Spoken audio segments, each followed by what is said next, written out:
Brasileiros e brasileiros, como dizia o Sarney, meu abraço, meus amigos, a criançada, piazada toda.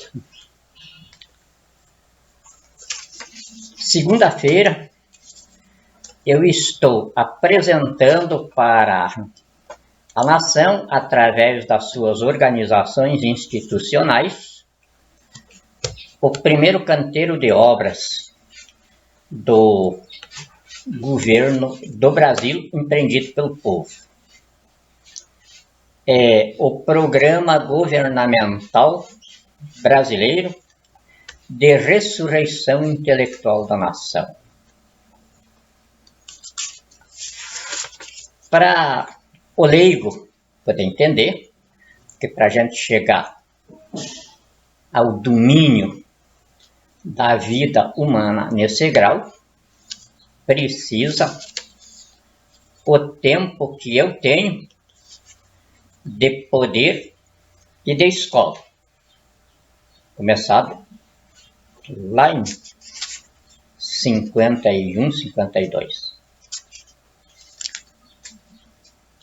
Então, se diz nos meios de inteligência, não é o que eles chamam aí da polícia, tem um serviço de inteligência deles, o exército, a inteligência, não, isso aí no nosso nível nós chamamos de serviços de informação. O serviço de inteligência para nós é o serviço médico da civilização. A gente coloca o país no divã, na mesa, consultório, e faz o diagnóstico da civilização, as doenças da civilização. E as doenças de uma civilização começam na cabeça da nação. Porque a vida externa nossa é a nossa vida interna, é a nossa estrutura de consciência. E então a gente diz que quem sabe dizer, sabe fazer. Quem não sabe dizer, não sabe fazer. E aí nós temos um exemplo no Brasil. Nós tivemos, nessa sequência de quem quer fazer sem saber dizer, começa com o Lula. Analfabeto ao ponto de dizer que livro dava azia nele. Além de analfabeto, mentiroso, bandido, cheio de más qualidades e de nenhuma virtude. Nenhuma virtude, porque eu sou psicanalista e já coloquei a personalidade dele a exame várias vezes. Não se encontra nada de bom.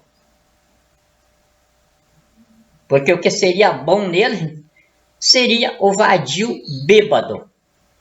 Se não tivessem feito ele de presidente da República, ele, como torneiro mecânico, não era porque ele cortou o dedo no torno para ganhar indenização e nunca mais apareceu no serviço. Mas aí ele tinha ficado de bêbado, sem serventia nenhuma, mas não tinha feito para o país o que ele fez também. Mas começou ali. Depois veio Dilma, do mesmo jeito. Daí vem Temer, porque o fato do sujeito ter um título universitário não quer dizer que ele saiba dizer. Saber dizer é saber dizer a vida, saber dizer o mundo. É saber olhar para uma mosca e diferenciar ela de um grilo. É você chegar dentro de um meio ambiente humano e você saber o tecido psíquico da onde emerge aquela dinâmica. E essa deveria ser a preparação dos estadistas. Mas, infelizmente, a humanidade ainda não chegou a esse grau. Vai começar a chegar daqui para frente. Então, nós estamos abrindo esse novo primeiro dia da criação com o projeto Amazônia, soberania, poder e riqueza pelo caminho da roça. Ou seja, depois de nós pensar que já era alguma coisa, eu estou dizendo que nós já prestamos para voltar a sermos agricultores, com a enxada num ombro e a foice no outro, como eu nasci nesse meio. E a gente era rico. Meu irmão, que naquela época não havia escola, aí o pai contratou o professor para ensinar a ler lá na fazenda. E aí meu irmão foi um dos alunos. E um dia ele contou para o meu pai a primeira condecoração de escola que ele tinha recebido. Seu Sebastião era o professor. Seu Sebastião tinha condecorado ele porque fez uma pergunta para a classe para o que servia o dinheiro. E o meu irmão, então, foi o que deu a resposta que mais satisfez a pedagogia do professor Sebastião. Ele disse que o dinheiro servia para a mãe comprar o brim para fazer a bombacha para a gente e para nós comprar rapadura para comer com queijo na bodega do Tranquilo Branco.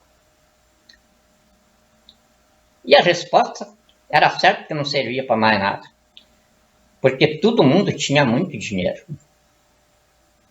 Então, quando todo mundo tem dinheiro, não serve para nada. E essa é a situação que nós estamos começando hoje no Brasil. Vocês já imaginaram? Eu tenho para começar a empreender um patrimônio de 243 trilhões de dólares. Isso significa 11 vezes e meia o PIB do mundo, somando o PIB do mundo inteiro.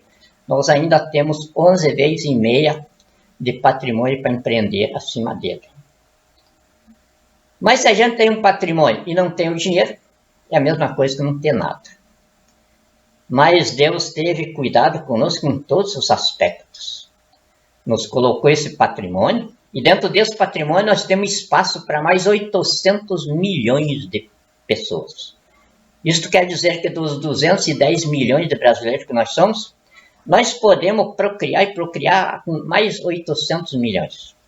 Se nós levamos 500 anos para nos formar 210 milhões, imagina quantos 500 anos para frente nós temos para chegar até lá. Então, é riqueza que supera a nossa capacidade de imaginação econômica. E para isso, eu tenho 985 trilhões de lastro de emissões. E o meu secretário de Estado do Tesouro Nacional, que está no Japão, estão concluindo cálculos lá sobre as riquezas que ainda faltam nós calcularmos, e já me avisou que só mais 2 minas de nióbio, que já nós temos contabilizado, nós temos o dobro dessa riqueza. Então, eu já começo a ter nojo de ser rico. É estafante. E agora eu entendo Salomão, quando Salomão também se queixou da riqueza, amaldiçoou a riqueza, dizendo que a riqueza o sufocava, que a riqueza não lhe deixava ter vida. E é o que eu estou vendo. Tudo o que eu penso que o povo brasileiro precisaria ter um certo sacrifício para adquirir, não precisa. Nós podemos comprar o mundo inteiro se nós quisermos. Porque o mundo a gente calcula pelo déficit público ou então os fundos de reservas, o sistema de conversão de moedas. E o FMI levantou isso para nós, a dívida do mundo dá 715 trilhões de reais.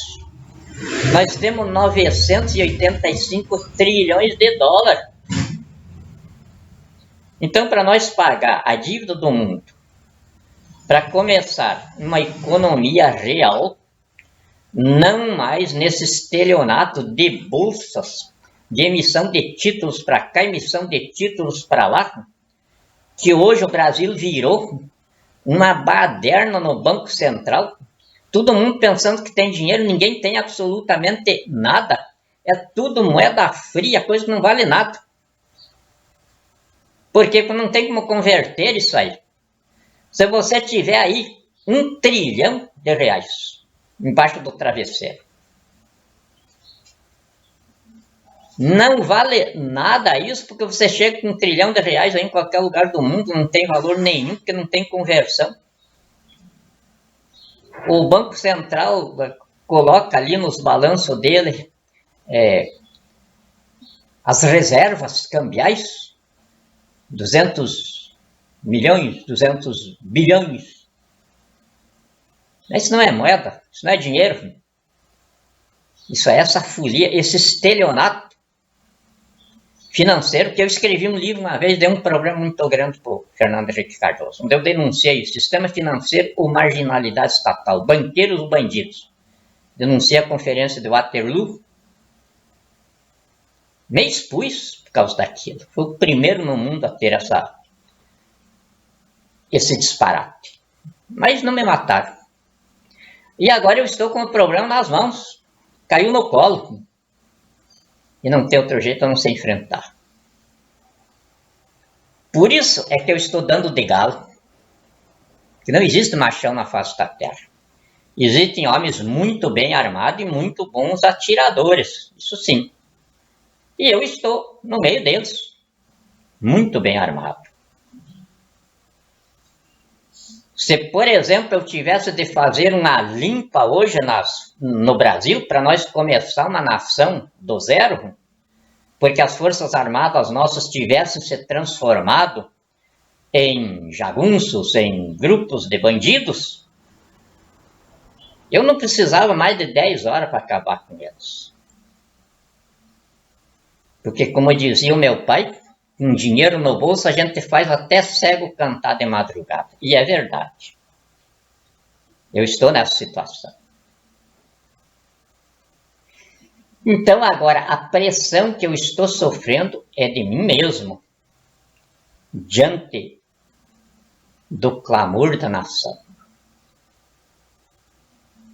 Todos os dias, mais gente se suicidando, mais gente afundando na pobreza, mais gente morrendo nas filas do SUS, mais estudante desesperado por suas universidades saqueadas, mais nossas forças armadas desnutridas, mais 46% o capitão Bolsonaro. Isso aí eu tenho alegria de dizer. O capitão que o general Vilas Boas usou como bucha de canhão, a primeira coisa que o seu capitão bucha de canhão fez, tirou 46% já do minguado orçamento das Forças Armadas. Já não tinha dinheiro suficiente para comer. Agora imagine 46% que o bandido tirou deles. E não foi só isso.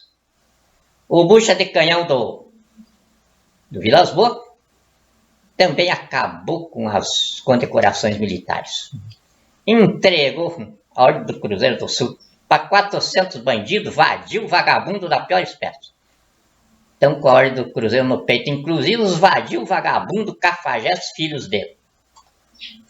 E agora, mais recentemente, colocou mais medalha. Ordem do Rio Branco. Uma vez quiseram me dar isso, eu não me senti à altura de receber. Não compareci. E depois justifiquei, não. Eu teria de fazer que nem Cristo, aliás, que nem Pedro fez quando foram crucificar ele. Ele pediu para os romanos que eu crucificasse de cabeça para baixo, porque ele não merecia ser crucificado do jeito que o mestre dele foi. Eu também não me senti digno da Ordem Rio Branco. E agora, essa medalha, o capitão, bucha de canhão, E ele sabe disso. Por isso ele está fazendo essas coisas contra o exército. Colocou no peito dos filhos dele. Vagabundos pior do que ele. Porque não existe na história do Brasil um outro pai que tenha criado os filhos para fazer com eles uma quadrilha familiar de bandidos assaltantes dos cofres públicos. E esses bandidos ele condecorou com a Ordem Rio Branco. E eu acho que tudo tem uma certa premonição na vida da gente. Porque se eu tivesse me apresentado para receber essa honraria, hoje eu ia matar o cara. Eu tinha invadido o palácio, lá onde ele estava dando essas condecorações, e tinha metido uma bala na cara dele. Por causa que a condecoração estava no meu peito. Mas eu não recebi, então eu não tinha essa ofensa para revidar. Mas ele fez isso contra as Forças Armadas, da onde ele surgiu com o apelido de capitão, por cujo apelido há 32 anos ele saqueia os cofres do exército em 10 mil reais por mês agora. Que a justiça militar vai ter de me explicar esse milagre, porque ele foi expulso como tenente e de repente ele foi reintegrado não no serviço ativo do exército, mas na reserva como capitão. Vamos ter que explicar isso, como é que fizeram essa promoção dele. E aí ficam as antigas redes, hoje transformadas em grupos, falando. Ontem começaram a me telefonar para perguntar como é que as Forças Armadas estavam convocando o povo para as ruas agora, para domingo, e outros dizendo que é para dia 30. E quem se comunicou comigo, se comunicou no endereço certo. Eu sou o comandante supremo e autoridade suprema das Forças Armadas. E se os meus subordinados estivessem fazendo isso, eu tinha de mandar prendê-los. Mas não estavam, não estão. Todos os meus generais são dignos da confiança da nação. E por isso eu tenho orgulho em comandá-los. Jamais qualquer dos comandos militares faria uma convocação no grito por redes sociais para badernas de rua. Se houvesse motivo, eu tenho certeza que os meus generais, através de notas do comando, dentro dos regimentos internos da caserna, dentro do Código Penal Militar, da Lei de Segurança Nacional e da Constituição, eles teriam expedido notas. Porque eu, através de ato interventorial, flexibilizei a hierarquia, inclusive para o meu próprio controle. Sou comandante supremo e autoridade suprema das Forças Armadas, mas subordinado aos requisitos que nenhum militar pode abrir mão deles, que é a hombridade, a honradez, o caráter e a lucidez. Então, ao flexibilizar a hierarquia, eu estou me submetendo ao controle dos meus comandados nesses requisitos que eu tenho de ter. E como eu tenho de ter, também os meus comandados têm de exibir também. O militar, ele é o protótipo do ser humano conforme Deus o quer na vida. Porque é o único, dentro de todas as concepções divinas de comunicação humana, que está instituído como ministro de Deus, para conter os maus em benefício dos bons. os senhores da guerra. E se eles são os senhores da guerra, eu tenho de admitir que a guerra faz Deus presente em sua ira, como faz o pai presente em sua ira no seio da família. E o soldado é o instrumento de Deus nesse momento. E então, eu me considero um privilegiado de ser o comandante supremo e autoridade suprema dos soldados da nação brasileira. Soldados muito dignos. Soldados que realmente são protótipos de Deus. E eu me sinto muito honrado em comandá-los. E tenho o dever de esclarecer a nação. Jamais um soldado das Forças Armadas incitaria populacho em favor de quem quer que seja. Porque, em primeiro lugar, os soldados das Forças Armadas não precisam de populacho na rua. Eles são a força do povo. Então seria uma inversão de lógica eles pedirem apoio do povo. Seriam loucos e aí não serviriam mais para soldados. Eu não fiz convocação nenhuma das Forças Armadas na rua. E ao entrar em contato com eles para saber o controle que eles tinham sobre essas conversas de rede, eles me disseram que está tudo sob controle. E que o povo está no alarido próprio do povo brasileiro, carnavalesco, barulhento, mas pacífico. Tão pacífico que às vezes chega a parecer até covarde, apesar de que não é.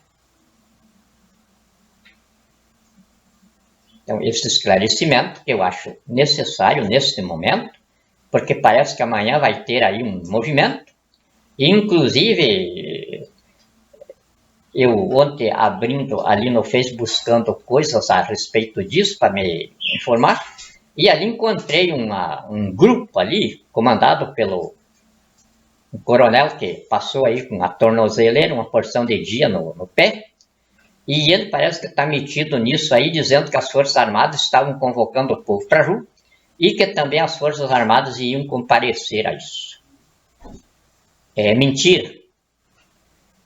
Para alguém poder dar uma notícia dessa, ele tinha de ter a nota do comando que expediu essa ordem. Porque não sendo ordem expedida do comando, não é conversa militar. Pode ser o soldado aí, quando ele vai para casa visitar a família, o pessoal da reserva aí, o pessoal da reserva não é mais militar. Eles são civis aposentados pelos cofres do exército. Mas o civil, ele pode fazer as badernas que ele quiser, ele pode pular carnaval do jeito que ele quiser, ele pode cantar, ele pode fazer o que quiser. Como é esses civis da reserva que estão com o Bolsonaro aí. São milicianos do Bolsonaro. Mas não se confunde com os soldados sob o meu comando. Eles não estão sob o meu comando. Eles são civis da reserva militar. E aí se juntaram com o Bolsonaro nas milícias aí do Bolsonaro, comandado por um general que também, pelas leis militares, pelos regimentos militares, é um inválido e daí não é mais militar. Então, amanhã, aliás, segunda-feira, está aqui, já convocados, os senhores presidente do Conselho Nacional do Ministério Público, presidente do Conselho Nacional de Justiça, presidente do Conselho Nacional dos Direitos Humanos, presidente nacional do Conselho da Ordem dos Advogados do Brasil, presidente da tirania oligárquica transnacional, corporativista, terrorista e bandido, senhor Jair Messias Bolsonaro. eu estou convocando eles aqui para uma reunião no Palácio do Planalto, segunda-feira. E aqui está a lista que está dando base para essa convocação, devidamente formalizada como a ordem jurídica internacional estabelece dentro da Constituição do Brasil. Perante o Supremo Tribunal Federal, Conselho Nacional de Justiça, enfim, todos os organismos aí. Estão entregando a execução pelas Forças Armadas, que são os ministros de Deus para isso, a lista dos bandidos que nós temos de matar, como a Itália fez quando estava na situação do Brasil. Fez uma lista de 15 bandidos do poder para matar. Entregou a execução para a máfia siciliana. Eles mataram o primeiro da lista, Aldo Moro, e mandaram o recado para os outros 14. Não foi preciso matar mais ninguém. Aqui eu estou fazendo um pouco diferente, porque eu tenho de colocar em tudo que eu faço a minha autoridade de cátedra, o meu conhecimento de causa e o meu domínio da vida civilizada. Isso é um encargo que pesa sobre poucos homens na face da terra. Depois de mim, eu considero, dentro dessa mesma responsabilidade, o presidente Putin e o presidente da China. Seria também presidente dos Estados Unidos, mas se compusesse com o Departamento de Estado, o Pentágono, tem uma composição. Agora, de indivíduos, parece que é nós três só. Então, eu tenho um encargo, a responsabilidade de me identificar por esse meu equipamento de poder. Então, fiz diferente. Está aqui um procedimento forense, tramitando em todos os foros internacionais, em que eu fiz a lista daí, dos que nós temos aqui para matar.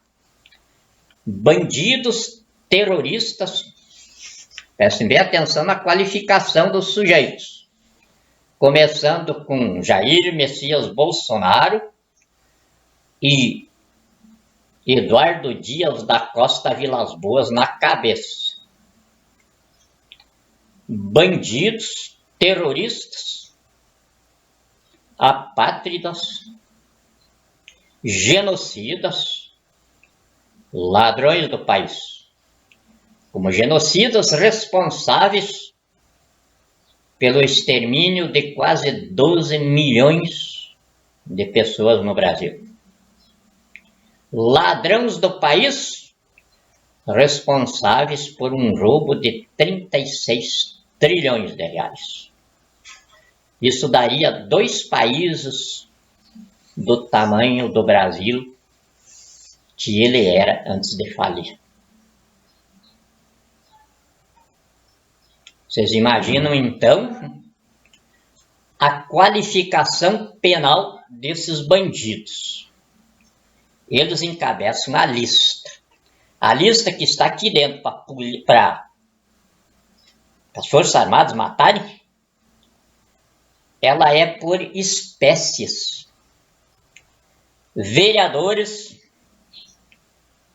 prefeitos, deputados estaduais, governadores, deputados federais, senadores, magistrados, desde a primeira instância até o Supremo Tribunal Federal, em todas as justiças, porque eu tenho levantamento feito pela área de inteligência. mas não supera a denúncia da Corregedora Nacional de Justiça, ministra Helena Calmon, dizendo que bandidos se escondem atrás da toga e vagabundos se impõem pela intimidação na mercadejação forense de sentenças. Então, esse aí é a denúncia da Corregedoria Nacional de Justiça. E então, levantando isso, suplementando isso, serviços de inteligência constataram que a nação está sem furo de socorro no regime, porque perante qualquer poder, a qualquer autoridade, peticiona ao próprio bandido ou a protetor dele. E eu recebo telefonema todos os dias de coisas escabrosas, cada uma mais escabrosa do que a outra, envolvendo juízes, desembargadores, ministros. Ministro não se precisa falar porque o povo já está, inclusive, com organizações aí de destituição dos ministros do Supremo. Quando chega lá na cabeça do Supremo, imagina o resto tudo como está. Se a cobra está podre na cabeça, é claro que o resto tudo para trás os corvos já comeram.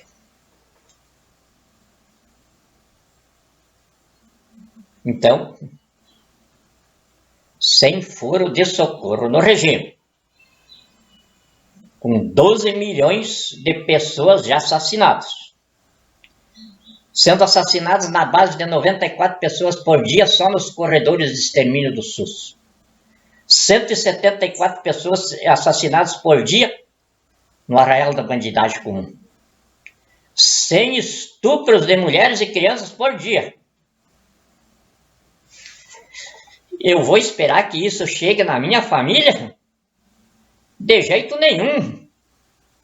Eu vou matar o bandido antes. Ele está a caminho da minha casa, matando por aonde passa 94 pessoas por dia. No SUS. Estuprando 100 mulheres e crianças por dia. Minha gente, eu sou pai de 6 filhas. Não, eu não posso esperar esse bandido chegar até a minha casa. Ele está vindo nesse rumo. E está dizendo aqui, eu disse isso aqui primeiro para os meus comandados, as Forças Armadas, que estão instituídas por Deus para fazer isso.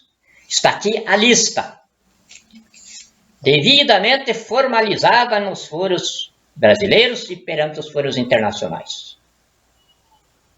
Mais do que legítima defesa, já notificada à justiça do mundo. E então, em cima disso aqui, que aqui está dito que as Forças Armadas têm o prazo para cumprir esta lista. Se não fizerem, eu vou comandar o povo na execução dela. E desde já estou convocando a nação para se organizar para nós fazer isso, se as Forças Armadas não fizerem. Eu já falei isso para a Polícia Federal. Quinta-feira, coloquei as cartas na mesa. Está aqui. E porque vocês não estão prestando mais para a nação, viraram a diretor de espetáculo da Lava Jato, que serve apenas para a bandidagem do poder, enganar a nação enquanto arrobo. Eu estou aqui com substituir vocês pela KGB e pelo FBI. Estão levantando. Eu pedi para o Banco Central, que é o câncer da falência do país, que me discriminasse algumas coisas lá. Não me atenderam. Eu passei para a KGB e ela está levantando isso lá fora. Quando chegar aqui no Brasil, vocês vão ver o estouro que vai dar. A KGB, o FBI, o Serviço de Inteligência, enfim, do mundo, fazem parte do socorro humanitário. O socorro humanitário que está agregado em torno da nação brasileira não se compõe apenas de bombardeiros, de elites de atiradores, mas se compõe também do serviço de inteligência e de todo o instrumental técnico de governo que eu precisar. E que aqui no Brasil eu não tenha, porque estejam agregados na tirania oligárquica terrorista transnacional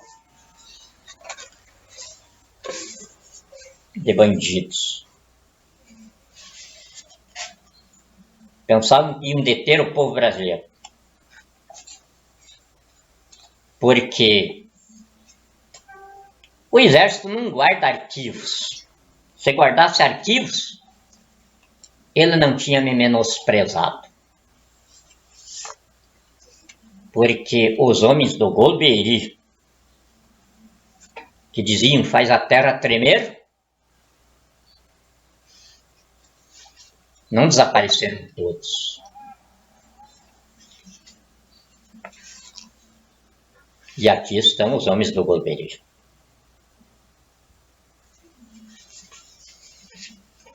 Então, hoje, sábado, o dia que Deus estabeleceu para o descanso. E eu não posso descansar. Eu tenho muito que fazer. Estou convidando vocês, a nação brasileira inteirinha, não para sair para as ruas. Nós não temos por que sair para as ruas. A intervenção se acabou, nós já fizemos ela, não tem mais. Então nós temos um bandido aí comandando no poder e que está a lista aqui já para as Forças Armadas tomarem conta dele. E se as Forças Armadas não tomarem conta deles, nós mesmos, a nação, vamos tomar. Então estou usando hoje o sábado do Senhor para convocar a nação, não para badernaços de rua. Isso é coisa do PT, é coisa do comunismo. O comunismo que faz isso. Deixa a organização institucional de lado, deixa as leis de lado, e aí levanta o povo, o estardalhaço de gente, que o PT vem fazendo isso desde que começou no país. E agrupa sindicalista, e agrupa MST, e agrupa toda essa coitada dessa gente tudo aí. Muito boa gente, tenho dó de todos, e vou encaminhar todos com muito carinho. Mas eu não quero mais eles na rua fazendo badernaço. Eu quero todos eles organizados, me trazendo os problemas deles, os interesses de todos, e eu determinando atendimento imediato. Por quê? Porque nós temos dinheiro para fazer isso. Eu tenho 985 trilhões no bolso, e o meu secretário de Estado do Tesouro Nacional está me dizendo que isso é uma ninharia, que nós temos mais minas já calculadas. Só uma delas já tem o dobro disso. Então é riqueza para dar nojo. E por que então eu vou ter o MST aí fazendo piquetos, invadindo terra? Porque eu vou ter aí os sindicalistas agrupados aí, fazendo pressão contra empregadores. Não precisamos de nada disso. Nós somos o povo mais rico da terra. E eu vou distribuir essa riqueza. Acredito que nessa parte estou suplementando o que o primo Jesus não fez. Um dia, pelas ruas de Jerusalém, ele foi cercado pelo povo, e o líder deles dizendo: Senhor,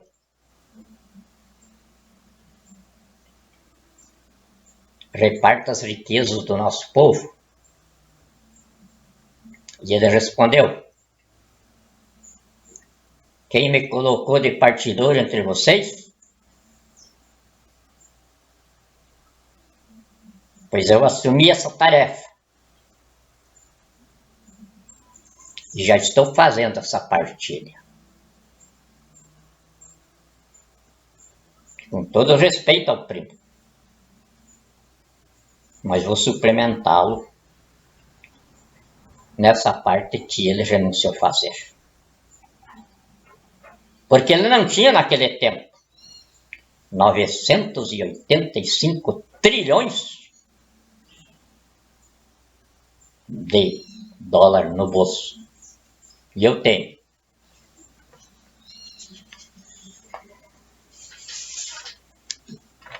Então, aqui está.